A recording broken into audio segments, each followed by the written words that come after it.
Magandang umaga sa ating lahat, saan mang panig ng buong mundo, mga nanonood at nakikinig ngayon. Atin naman pakinggan ang mabuting balita ayon kay San Mateo.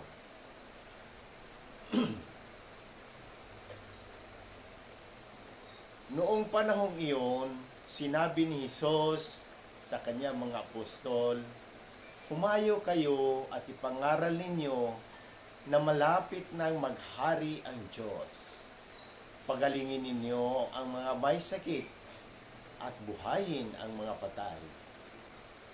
Pagalingin ninyo ang mga kitungin at palayasin ang mga demonyo.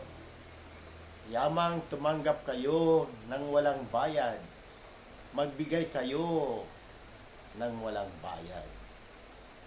Huwag kayong magdala ng salapi, maging ginto, pilak o tanso sa inyong mga lukbutan. Huwag din kayong magdala ng supot sa inyong paglalakbay, ni bihisan, pampalit ng panyapak o tungkod, sapagkat ang manggagawa ay may karapatan sa kanyang ikabubuhay. At saan mang bayan unayon kayo dumating, humanap kayo ng taong karapat-dapat, pakituluyan, at manatili kayo roon habang kayo'y nasa lugar na iyon.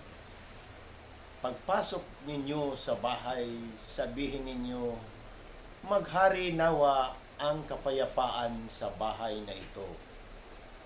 Kung karapat-dapat ang mga tao sa bahay na iyon, panatilihin ninyo sa kanila ang inyong bati. Ngunit kung hindi, bawiin ninyo ito. Ang mabuting balita ng Panginoon.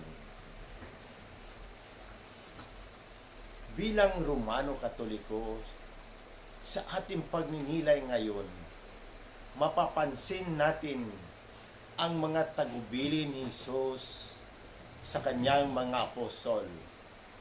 Ang kanyang mga salita ay puno ng gabay at utos kung paano dapat isagawa ang kanilang misyon. Narito ang ilang mahalagang punto para sa ating refleksyon.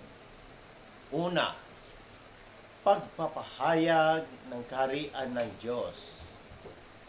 Ang pangunahing misyon ng mga apostol ay ipangaral na malapit na maghari ang Diyos. Ito ay isang paalaala na ang bawat isa sa atin ay tinawag upang ipahayag ang mabuting balita sa ating mga buhay, sa ating mga pamilya, komunidad, at mga nakakasalamuha. Pangalawa, pagpapagaling at pagliligtas. Kasama sa utos ni Hesus ang pagpapagaling ng mga may sakit at pagbuhay sa mga patay. Paglilinis ng mga kitungin at pagpapalayas ng mga demonyo. Ito ay simbolo ng ating tungkulin na magdala ng kagalingan, kalinisan, at pagliligtas sa mga nangangailangan.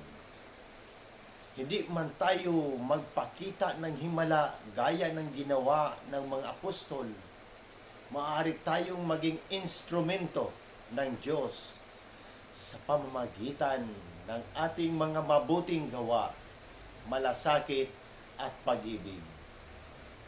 Pangatlo, pagbibigay ng walang bayad. Yamang tumanggap kayo ng walang bayad, magbigay naman kayo ng walang bayad. Pinapaalalahanan tayo nito na ang biyaya ng Diyos ay libre nating natatanggap. Kaya't nararapat lamang na tayo ay magbigay din ng bukas palad hindi naghihintay ng kapalit. Ang tunay na diwa ng paglilingkod ay ang magbigay mula sa puso nang walang hinihintay na gantimpala. Pang-apat, pagtiwala sa provision ng Diyos.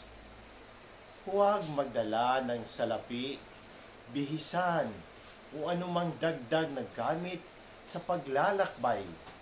Ito ay nagpapakita ng ganap na pagtitiwala sa Diyos na Siya ang magbibigay ng ating mga pangangailangan. Sa buhay, madalas tayong nag-aalala sa mga bagay na materyal. Ngunit tinuturoan tayo ni Jesus na magtiwala at umasa sa Kanyang pag-aaruga, pagpipili ng tahanan at pagpapahayag ng kapayapaan. Humanap ng karapat-dapat, pakituluyan at sabihin, maghari nawa ang kapayapaan sa bahay na ito. Ang kapayapaan na ito ay hindi lamang pisikal na kapayapaan, kundi ang presensya at biyaya ng Diyos. Tayo ay tinatawag na maging tagapagdala ng kapayapaan saan man tayo pumunta. Paglalapat sa araw-araw na buhay, maging mabuting tagapagbalita.